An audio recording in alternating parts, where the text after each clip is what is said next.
How old are you, Jamie? 29. Nearly as old as me. My socks are older. Right, good afternoon everybody. Thank you very much for that rousing chorus. Happy birthday, much appreciated. This is going to be, I think, just basically a Q&A driven session, so you guys can put your hands up, I'll point at somebody, shout at the guys who you want to answer it, and they'll just take it over from there. So I hope you know who's who. Left to right, Matt Zimmerman, Shane Rimmer, and David Brit. And if you don't know, if you don't know who they played, then you should be in this room. And I know who these people are. Yes, Intimately. Mark with a C, that's George with the long hair, that's Charlie, and that's Barnaby at the end. Wow, good work. I think we should get straight to questions, otherwise we're not out of time. So, is there someone who would like to open up with the first question? Someone else? Yes, there's one at the back there.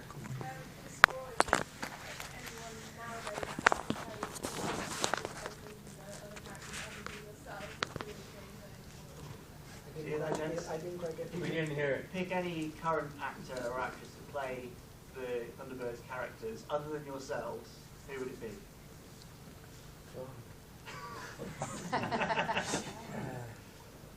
Uncastable. Justin Bieber. He knows how to drive a car fast.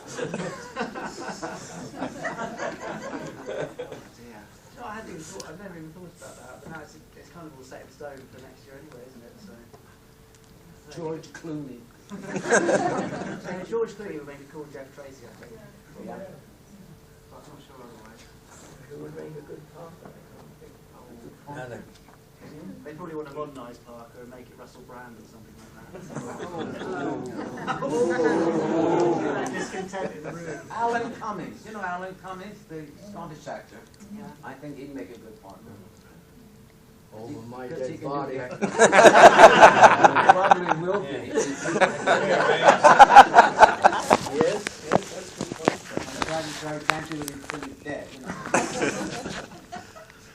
I hope that gave you a couple of rough ones. Another question? Not really. Actually, when I do turn up my boots and on my tomb, the words "You rag, my lord." No,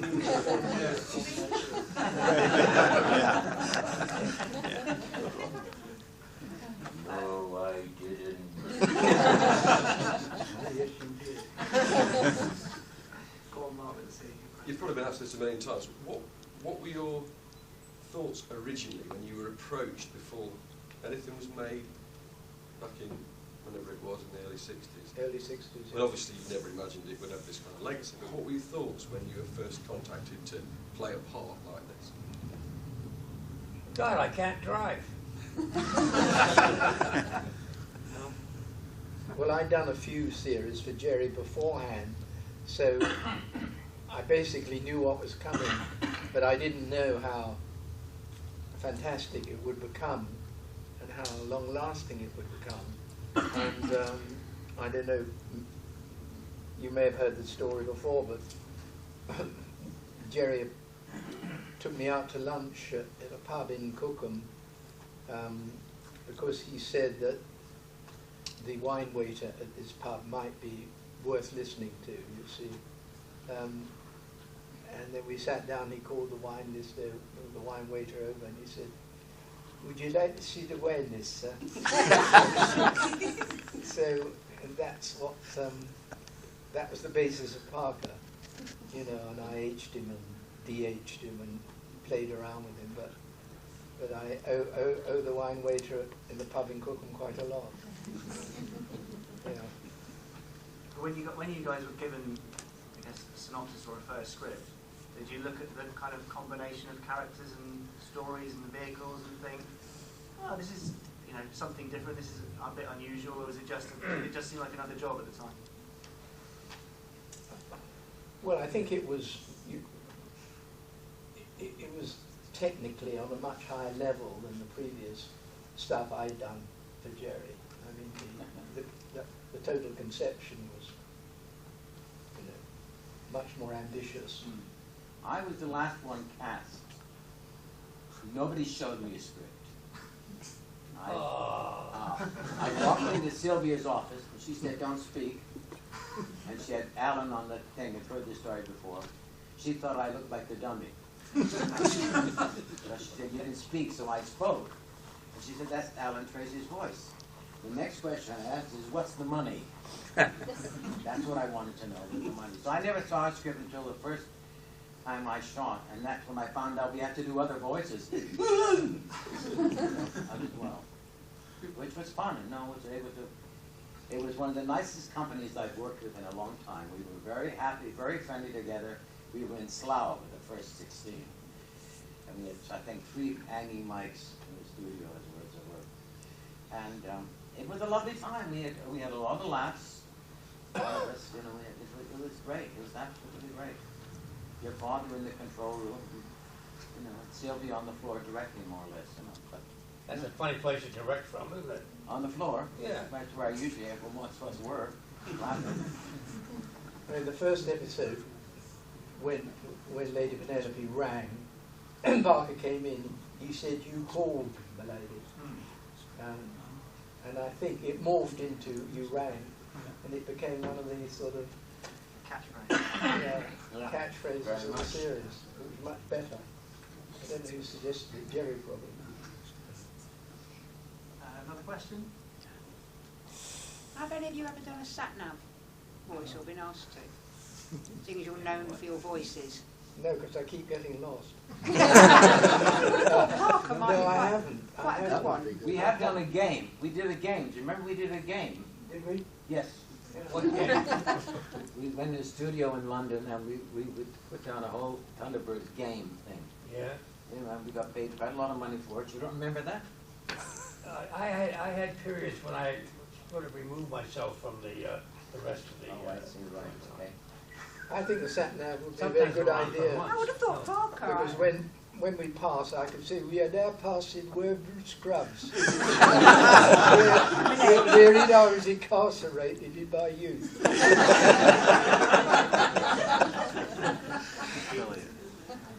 I think we should talk later, David, and Yeah, we can sort something out. yeah, okay. Another question? How much? Definitely talk later. Would you say that Thunderbirds was the pinnacle? Well, The super? I would, but I'm biased. You're biased. No, I think I would of Jerry Zuber, but I don't know what Jamie would agree or not. But of the animation series, I think it was the pinnacle. Oh, Well, yes. I don't know, Captain Scarlet. Oh, no, definitely. But for me, it was the pinnacle. Yeah, I don't know. I mean, there's Much better known than Captain Scholars, really, other than Mr. Ones and all that crap. Yeah.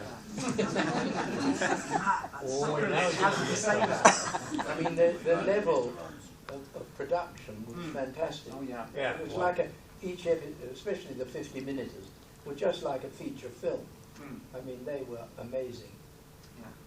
Okay. So, but if you say if it is the pinnacle of his Super Marionation work, have you got any idea why it kind of may have just fallen off? Oh, I don't think it went down, Jamie. I don't think No, it went it down. didn't. It didn't fall. It didn't fall down. I mean, It's just that Thunderbirds was hard to beat. It started on a high level and kept up there. That's as far right. as I'm And the concerned. stories were so good. And I don't know, I thought the others were recorded the same way. Yeah. First, before but the stories were they would have worked as radio plays easily. They were Yeah. fine. Well, that's how we played them. Yeah, really, absolutely. as a radio drama. That's that's why it made Yeah. it so well done. I think. But a lot of audio productions, people are sort of compartmented in little broadcast booths, just as a sort of convenience. Jerry wouldn't have it. He said, "You're 2,000 miles in space. You're not going to be in different parts of the rocket ship. You're all together." And he was right. You have that. When we listened to it later, we felt that wherever we were all together in this particular predicament, whatever, and that worked. And some of the administration tried to change it, but he wouldn't have it. And that was good, and it also developed into a kind of a camaraderie. There's a word for you, Jamie. Camaraderie. One for all and all for one. And there really was quite a spirit being paid heed to in these sessions. They were a lot of fun, weren't they? They were. Especially, And when what you was got your amazing words as well- right. They were really, that was a big day. And what was amazing as well was the work that Jerry did as far as the animation and the cars drumming and the planes landing. I mean, and the first time I was in the studio and saw that they were doing it on the table the size of a dining room table, and that it just didn't blow everybody's mind. It blew people in Hollywood's minds because they just could not believe this was being done the way Jerry was doing it, and it just put it. I mean, all right, now we've got graphics and all that other stuff, digital, so that's a different world. But then, we're talking 1964, 65, it was unheard of. It was unheard of. It really was. Well, Jerry started Spacewalks, didn't he? Well, yes, of course he did. Yeah. Absolutely. Another question? Apart from the actual voices, how much input did you have into the characters themselves, or was all the things like the backstories and the characterizations, did you have much of a say in those? How do you mean? Well, the actual characterizations themselves, so the background of the characters or the direction that their personalities went in. You knew certain about each character. You learned about who you were, but I mean the point is, we would sometimes have 4 or 5 characters in a show, so we had to suddenly develop very quick response to playing some sort of Arab trapped in a pyramid, if I remember one correctly, or Ned Cook, the American newscaster. Hello, everybody, Ned Cook. Very quickly, you didn't have time to sort of go back, I mean, I was very frightened in a way because I had some people like David, who was a master at doing these other character voices, just suddenly out of the blue, and I mean, I do remember one episode where we had a Duchess, and they wanted Christine Finn to do the Duchess, and she couldn't do this Duchess's voice. And I thought it was definitely going to be this young gentleman over here doing it, and it turned out it was lovely Ray Barrett. He said, yes. Ray Barrett. That episode, I don't think that we stopped laughing during that whole episode. I remember that well. Yes. Yes. So, that was good, but a lot of times we end up talking to each other. He talked to each other more times than anybody else, I think, during the whole run. Yes, I remember there was a safe-breaking one, and I was playing Parker and his light-fingered friend. It was lovely. It was one of my favourite episodes. Yes. Vault of Death. Because I was... The Vault of Death. Yeah. It's like the line from the play, The Ruling Class, where it's a theatre play, where he says, what do you do? Well, I'm God, actually. And he says, well, how do you know you're God? Well, when I talk, I know I'm talking to myself. Which was a brilliant line. It was then. I think, just to expand on that, when you were given scripts, was there ever a point where you would say, actually, Matt, would you say, actually, I don't think Alan would say that. That's not a really kind of Alan line. Or David, did you have any input? Oh yes. There were, I mean, because some things had to be American. You remember, this was basically for an American audience, and we used to say things like, especially David Holiday and I would say things like, "This isn't very American to say it like that," and they would change it. But no, there wasn't. Not too much interference. No. I mean, I think we would stop and we'd go back and redo a scene because something we didn't feel right, or Jerry said something or something. We went back and had another go at it. But I think Jerry was working with sort of 8 very sort of definite people and that's what was amazing about the 8 of us, that we knew what we were doing. Peter Donnelly knew exactly what he was doing. It was unbelievable. Nobody argued with Peter. Nobody argued that with Peter. Boy, he could count. Oh, 5. He could count, that man. Walls quaked. Yeah. Interesting, really. If you could tell me how you actually recorded. Did you record and view the video, or how it was actually done? No, how you we did the pre-recorded. voice-overs? It was pre-recorded. Oh and you yeah, voiced and over. then they fed. You know, all the puppets had relays in their heads so that the mouth moved with our voice impulses, which Yeah. was another first, I think. Yes, the electronic natter. Electronic lip sync, I think it was called. Yeah, it was called a natter to start with. They tried to, A.B. Films tried to trademark it because they thought there was a world market for this puppet lip sync machine. But I think recording first was much better and more real than dubbing to picture. It would have been more artificial.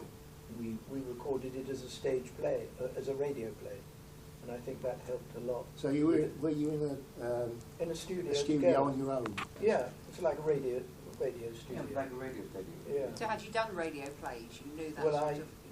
I had Yeah. done quite a.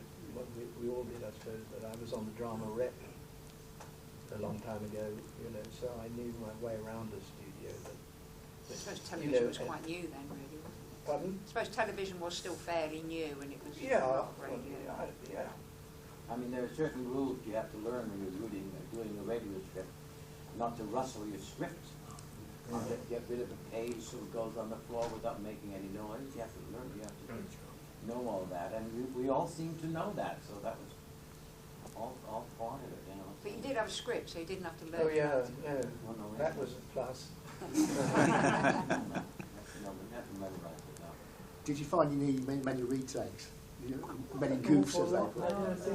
I mean, once the characters, we bedded down all the characters, and we were happy in the characters. They were much easier to play. Obviously, you make the odd fluff, especially if you were playing, say, I was playing scene with myself in another character. You had to leave a little gap, so you had to, otherwise, you know, so that they could edit the voices. So that was just a technical thing. And on occasion we had to do wild tracks. Because every once in a while something would happen, and we'd have to go in, and Alan would suddenly have other things to say, and that was the first shock I ever had, was going in and seeing my voice come out of this puppet. It's a very good-looking puppet, you know. Very good-looking puppet. And that was so that was interesting, because suddenly it was a problem we didn't have in the studio, but there was this mouth going up and down. But if you dub a film, well, David knows that, if you're dubbing a film, you try to make the mouth form the words that you're dubbing on in English. You're going to dub from another language. You can't do that with a... So you have to say the line and just hope as much you can get that as much as possible, make it real, you know. I think sometimes we did retakes of previous scripts in the studio. That's right. When we were recording other episodes as well. Yes.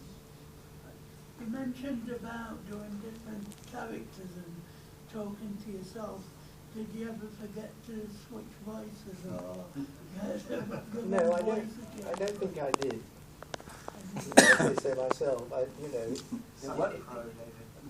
Maybe not him, but we did 8 half-hour version at the beginning, and then Lou Gray said to Jerry, it has to be an hour. This is fantastic, which is right.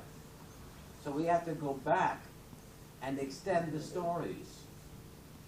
And so sometimes, I remember there were 2 episodes I said, was I that character? And so they had to play it so we could hear it. And I said, oh yes, that is me. Do you remember that at all? No, I know, actually. Because you're perfect. I didn't know. We did so many half hours.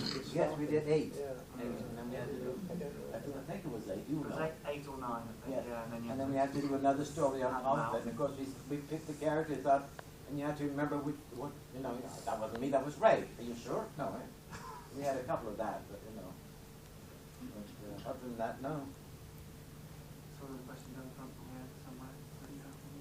I was going to ask, in the whole fabric of utilized making Thunderbirds, either for you or maybe other members of the production team, did anything happen while you were doing it that was very funny, that things went wrong? Everything to me was funny. We used to laugh. We used to laugh a lot. I remember a couple of times, I think you probably don't remember, we got into trouble for laughing. We had to all calm down and go back and start it again. No, it was great. What was your word? Camaraderie. It was great. You left out an egg. What's it? Camaraderie. Camaraderie. Camaraderie. If you were a linguist like I am, it would come. I can see it, yes. Anyway, nothing really ever stopped it at all. We used to do 3 on a Sunday, right? 3? Yeah. 3, that's right. On a Sunday. And I don't know why, but I remember every Sunday being a sunny day. And wow, did that happen? You know. And it was lovely. It was a family gathering, and we did it, and we had a good time, and you know, and then we got a paycheck. My God, you know. Not that much, may I say, but it felt a lot in those days. Yes, it felt a lot. It did, yes. But acting is serious business. Even comedy acting is serious business. So, you know, we had our light-hearted moments, but I think generally when you're working, you've got to apply yourself. Oh yeah. And take it seriously. You know. You don't want to make Jerry mad. Was it that bad, really? Was he a tyrant? Not at all. I was the youngest on the set, so I was a bit terrified of him. I said this to your father to his face. Yeah. He terrified me. Yeah, I don't know why. He just did. You have that frown sometimes. You're terrifying me. No, I was, you know, until I got to like him. I mean, I liked him right off the bat, but he did terrify me. And I think if he said to me, jump, I go, you know. Like that, you know. More questions? Probably here. I've just got a question for David. Out of all the characters that you did for Jerry Anderson production, from Mathematic in Fireball to obviously Parker and Brains and whatnot, well, which is your favourite? It's an impossible question, really, because I love them all, even going back to Four Feather Falls. You know, I love the old Gramps and the Mexican Bandits and Matic and Dr. Beaker. But I suppose because of the way the things turned out, that the voice of Parker seems to become a bit of a legend around these parts. And so I have a particular soft spot for him. You know, so, yeah. Were you recognised for the voice? Was I? Were you recognised? Did people recognise you through your voice? What, as the voice of Parker? Yeah, you know. No, I don't think they do. You know, because you wouldn't have been recognised for who, you know, when you were out. No. What you look like, but were you ever recognised for your voice? No. You know, if I tell them that I've done a lot of voice work in my career, and you know, the drama Rep and Daleks and Doctor Who and all this, Pig and all this stuff. But nobody ever said, you sound like Parker. No one's ever said I sound like Parker. Anyway, not Betty. I've been recognized right from my voice, because it's my natural speaking voice that I use for Alan. And I've been in shops, and a clerk is behind the counter, and he suddenly stopped dead in his tracks and said, "You're the voice of Alan Tracy." And I've never denied it, so I said, "This is what I am." You know. So I have to have. And one time in a restaurant, somebody was sitting at the table behind me, and this man suddenly stood up and said, "I can't stand it anymore. Are you the voice of Alan Tracy?" I just wondered. Crazy. Shane, you must have got that quite a lot, because your voice is quite distinctively Scott Tracy. Yeah, it's the same voice. Have you been stopped in the street, or? I had a few subtle changes I worked into the character. I helped. Oh, sorry. That's the best sound effect I've had in this. Well, you do find when you're, I find that, you know, when you're preparing for a part, you fall into a kind of, here comes another one, syntax. Syntax. The way that words are shaped and what follows, and we all carry around the kind of language baggage that comes up in situations, you know, and you could, and you're as much recognized for that as the way you say it, and this is whatever inflection you're using, and so you do fall into a kind of pattern, and it does help being comfortable with a part. I mean, I don't know how David does all these different voices. You know, it's astounding. Well, And you still walk around like a fairly sane man. I mean, well, I haven't been certified very often, but well, you're not talking about it anyway. No, it's just one is lucky to have a good ear, which Yeah. is a technical thing. Apart from any talent one has, one hopes one's got a bit as well. But having a good ear is a gift, Yes. which you can't acquire really.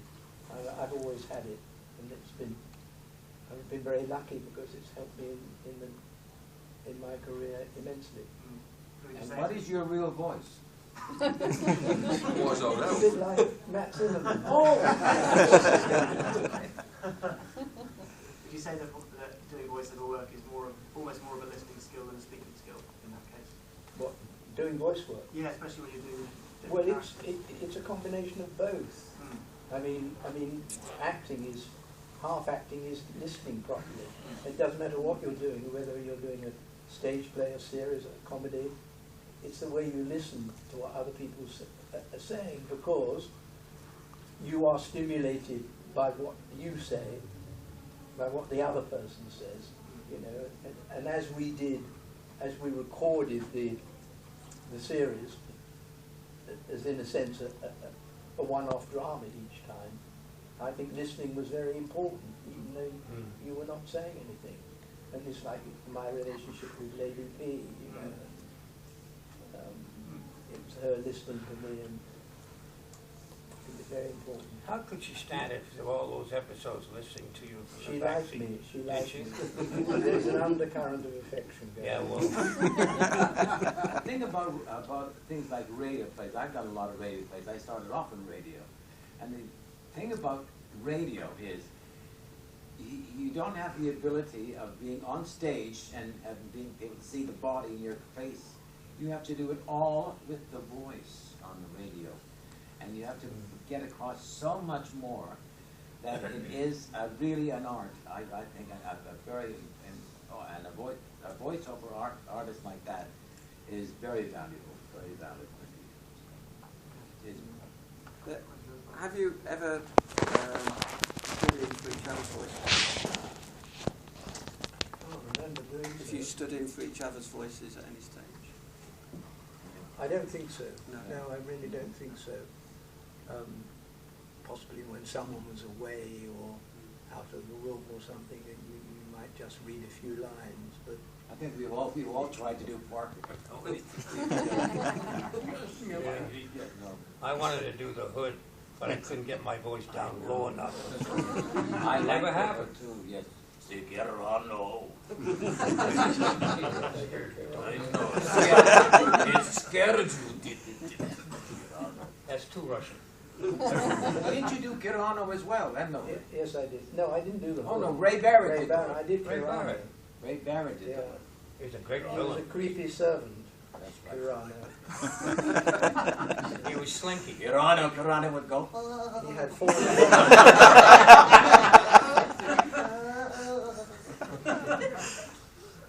Okay, good night, folks. Just got started. Another question? You mind if I ask another quick one? Yeah, go for it. Just to David here, and chatting earlier about the new series of Thunderbirds. I was a little bit upset when I heard that it was a different guy doing Brains. Is Yeah. that correct? Yes, a different guy, It's a not different you, in actor. other words. Yeah. Yes, Yeah. I think he's an Indian actor. Yeah. I don't think the accent's being overplayed, Mm. but you know, but I think they've kept in to a certain extent. I don't know how much, because I don't often record with him. The stutter is important without lingering on someone's speech defect. I never did it that way because I worked on the basis that brains thought so quickly that you couldn't get the words out. That was the premise that I thought might be for a very clever person to do. Yeah, I think it. That's the point, David. Was the stuttering in the script? Did you come up with that? Yes, it did. I was brains. The stuff. Yes, yes, I did. Yes, I did. I did come up with that. Yeah. Yeah. I didn't base the voice on anyone particular. You know, I just thought it was. Writers of the later ones start to. Pardon? Did the writers of the later episodes start to write that in? I thought you ad-libbed it mostly, the stutter. Yeah, well, it's fine. In a way you thought it would. Yeah, yeah. I mean, you know, the B's and the and the D's.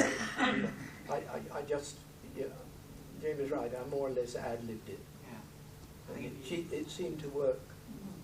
You know, without overdoing it. It would have been embarrassing to overdo it. And if it was written, I mean, a lot of times on the day we didn't know what other characters we're going to be playing. I mean, Brains is different. Brains was the main character. But when we got there and we would read through the script, they would suddenly say, Matt do that, and David, would you do, and Matt, would you do the Arab in the pyramid, you know, whatever, the American pilot, you know. And you used to have to find the voice for it. You had to think very quickly. Bumble. Another question, anyone? If I can just follow on, sorry. Who actually did the casting? I don't mean the original casting, I mean of the incidental characters. Well, Jerry or, you know, or Sylvia, you know, I think it was done on the day, but I mean, I and Ray Barrett did quite a few of the, you know, and there were, if there were any other American characters, or Matt or Shane did them, but yeah, that was the way it worked. Out of all the episodes that were produced, which ones are your personal favourites? Well, for me, that bank job. Vault of Death. What? Vault of Death is your favourite. Vault of Death, yes, is my favourite. Yes. Shane and Matt, favourites? I like Moving Your Dead with Grandma on the bridge, and I like the one with the crocodiles. Grandma on the That was a snap decision, wasn't it? That was, they were alligators. Whatever. They were this big, I don't care.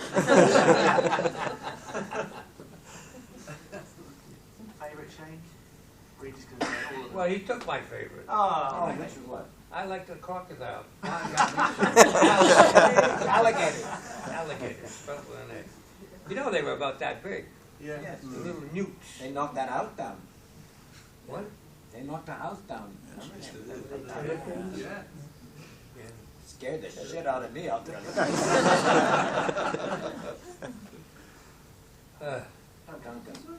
Does anybody know, I don't know how long reptiles live for, but... No, they're dead now. Longer than actors. I just wondered whether any of them, did they go to zoos or something? Are they around still? I have no idea. I'm not saying gentlemen guests at the next one. They're swimming around in your sewers. Flush them down the toilet. That's what he did. Is that what Alan did to Tintin's present? That's ungrateful, isn't it? Yes. Yeah, I wouldn't be surprised if they expired pretty soon after filming, because I think they were shocking them with mains electric to get them to flip around. But yeah, I don't think they were very long for this world after that. Good boy.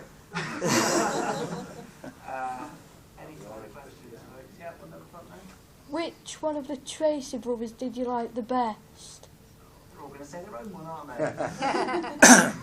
Which one of the who? Which one of the Tracy boys did you like the best? I like Virgil. Oh. Which one, the first or the He was second? very, very steady, and he played the piano, and he was very sort of reliable, and he got to drive Thunderbird 2, which I envied him very much. I like Thunderbird 2, but I wasn't allowed to touch it. When I say I mean him. But no, I like Virgil very much. He's a nice character. Well, Scott was the main. Well, I didn't like Virgil very much. You were bossy, Scott. That's the trouble. You were bossy. Get in the back. Get in the back. Gordon didn't have a lot to do, really. He was Well, he's sort of stuck flying up there. around. And, what was he on? Thunderbird Yeah. 4. Thunderbird 4. In the water. You know. But I had plenty to do otherwise, so Yes. I wasn't bothered by that. No? No.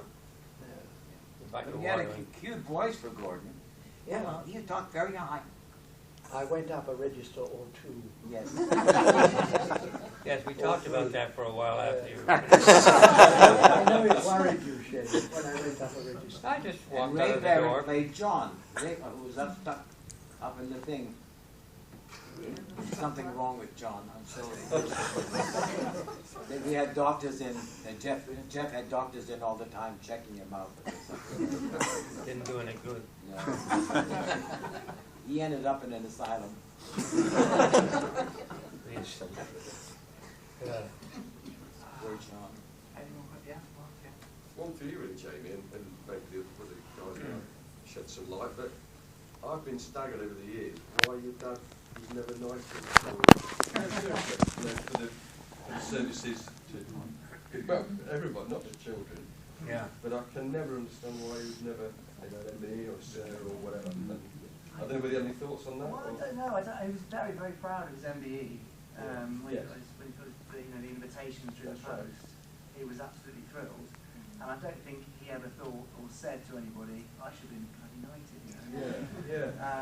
Because he was just so pleased to be recognised anyway. But I can see what you mean. Yeah, I mean, there are people who probably had less of an impact culturally, who have been knighted or gotten a greater goal than that. But I think the public recognition alone is enough. You get people who are knighted who nobody ever hears about, so it wouldn't have made a huge difference to him, but I think he was probably deserving of it. I'm now going to turn to these guys and they're saying, should it be Sir Jerry Anderson? But it's just, people are just realizing now about Thunderbirds, about what was being used. I mean, the one film, Avatar, they used your father's helicopters in it. Yeah, well, James Cameron's a huge, huge fan. Yeah, I mean, for God's sake, so Jerry's inventions were so far ahead that they're just coming out. We were using mobile phones in Thunderbirds, and as I said, I've done that commercial for Samsung, I'll be right down, with the wrist phone, and there was Alan using it in 1964. So, that's what he should have been recognized for, was his fantastic scientific knowledge of what was coming. Unbelievable. In fact, there's some plane that is talking about, we were saying it's like, what was it called that had the trouble in the first episode? Firefly. And another thing I saw in the paper today, a great big carrier that's half plane and half dirigible, and they're calling it Thunderbird 2. It's never going to stop. He's going to take over the world. The rainforest with something that doesn't look unlike a I know, but they were just brilliant machines. Absolutely. Who actually said rock fall, reverse back? I think it was Shay, I'm sure. Was that Shay? Yes. And did you play Eddie Houseman? I'll just give him credit for it. Yeah, it was Shay. End of the road. End of the road, yeah. No. But thank you, Barnaby. Wanted to see that. Any more questions? Yeah. What was your first reaction upon actually seeing the puppets that were famous? Did you hear that, James? What was your first reaction when you saw the puppet characters you were I going to was be sick to my stomach. Because he was better looking than you. I was so shocked. I think both Brains and both Brains and Parker were absolutely spot on. One fed off the other. I thought they were both brilliant visualizations of what I was trying to do. Yeah. Shane, did you think Scott was adequately handsome for you? You know what I mean, don't be like that. Were you proud to be playing Scott as a hero? Do you think he looked heroic enough? Yeah? Yeah, it was a kind of fantasy that almost became a reality when you came in the studio. You didn't know what you were by the time you finished an episode, did you? I think one of the things that we were blessed with was good stories, good scripts. They combined a sort of a fantasy world with this sort of down to brass tacks, where in the final analysis you really had to go for it, and you had to prove your worth to be in that crew. You know, it was quite a responsibility to hand to a bunch of young fellows, and yet it never seemed to be overwritten. Tony Bowers was a master craftsman, as your father was. But the reality that existed with that combination of a fantasy world that they were operating in, I think was absolutely extraordinary. It really was. And so you had quite a few times during the course of the recordings, somebody said to you, God, you're a fortunate bugger, you know, this sort of thing. And you were. You don't really get to enjoy something to that extent very often. You know, you're going back and forth with your childhood, with your future life, whatever it's going to be. And it was a great quantum jump in that thing, everywhere you look. So I don't know how many times I did feel very fortunate that I was part of that operation. Didn't you? Oh yeah, I think another important thing is that the series never had any gratuitous violence. I mean, there was guys getting bonked on the head and the hood getting sort of blown up, but getting up to a black eye. But I think that was a marvelous thing about it. It was entertainment without having this awful underlying violence you get out of so many Hollywood films. You know, where corpses are 10 a penny. That's true. Did I misunderstand the question? Yeah, you probably did. You're not a very good listener. No, I know. We'll explain it to you afterwards. It's interesting you saying that, and then the next series was British. The next series would be gratuitous violence. Captain Scarlet, death, destruction. Yeah. How it changed. Well, I hope. You know, I don't know how the next series is going to turn out because it's in the process of being created. Oh, I'm sorry, I misled you. I meant following from Thunderbirds, Captain Scarlet. Yeah. That there was a lot of violence. Oh, in that. really? I didn't. Yeah. Yeah. In comparison. That well. Yeah. What do you term as violence? Death. Death. Well, there was in Captain Scarlet and Mr. Arms. Yeah. I know. Unnecessary violence. Blew up a lot of cars and everything. Yeah. I think that death was kind of part of the narrative. You know, if you're going to say, but first they must destroy, then we're in trouble otherwise. Yeah. But it's all pretend. What? Yes. There's a question about that. How did you perceive the universe of Thunderbirds? Because it's sort of people talk about it as being quite utopian, and I think sort of Jerry wanted to push the idea that it was it portrayed a better world in the future. But you've also got disasters every other day, and nuclear winters, nuclear fallout. Things destroying the rainforest, and that just sort of being portrayed as oh yes, this is progression, this is technology. So did the universe strike you as being something you'd want the world to become at all? How did you see it? That's a difficult question. I mean, we were international rescue. We had nothing to do with the rainforest. We went out and rescued people and things that were in problems. I mean, did you sort of look at the scripts and think this is a world that I'd like to see the world become this in 2065? Or did you just... I like the world exactly the way it is. Do you not think we should have an international rescue? I'm sorry? Do you not think we should have an international rescue? We do. We do. What, America? Yes, we do. Is that Not here. America? No. We have people here who are International hardly people. I think they're based on this. Yes, and they I know one point they flew over to Brazil because there was an earthquake, and I've been in touch with them. I don't know whether they're still organized. They are. I think the series was going to be made. They're doctors and engineers. I think who belong to it. They're fantastic. Don't know there is actually. It's not publicized. It's not the same. Hey? It's not the same though. It might be by 2075. Better because it's real. It's really, really real people. Oh yeah, but it's not like the Thunderbirds International Rescue. We don't have Alan hanging by a thread trying to save something, screw something on. The plane will go right or something. It won't fly into the sun.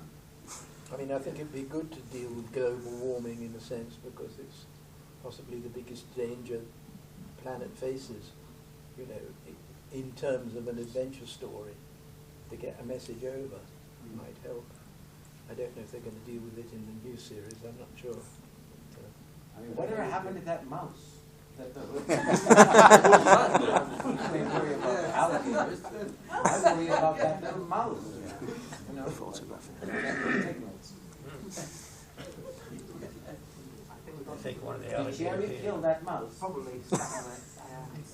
I see a mouse and smell a rat. I smell a rat. We've got time for one more, and then we'll have to wrap up. There is one more, otherwise we can wrap up. Anyone else? Come on then. Last one down there. Which of the vehicle did you like in the film? The new film? Oh. Yeah, what do you think of the new film, gents? I didn't see The the new film. vehicles. I didn't want to somehow. I'm not into failure.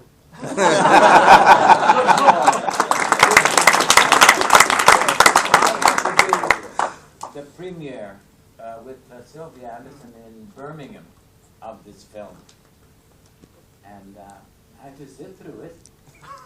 And I said, the only thing I said at the end is, "Where's the rescue? We're international rescue. There's no rescue." We had some sort of kids running around the island. It offended me. It offended me terribly. It had nothing to do with Thunderbirds or international rescue at all. It just didn't make any sense to me. I hated it. Sometimes I feel like You're not going to I'm get an answer about a favourite then, I think. No. Okay, folks, I think, unless there's any last burning questions, then we'll wrap it up there. So thank you very much. Thank you for guys. coming.